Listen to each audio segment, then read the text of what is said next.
science.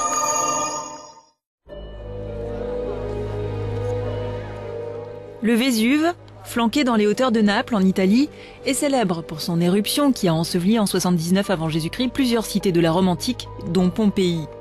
Environ 450 ans plus tard, une autre éruption recouvre de cendres Nola, autre localité de la périphérie de Naples où vécut Octave, devenu en 27 avant Jésus-Christ Auguste, le premier empereur de Rome.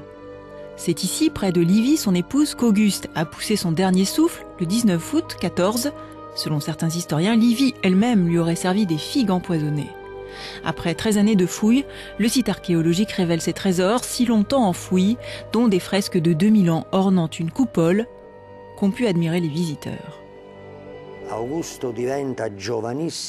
Auguste est devenu le maître du monde très jeune.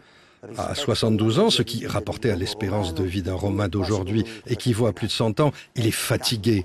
Il ne veut plus de tout ce qui a à voir avec le pouvoir.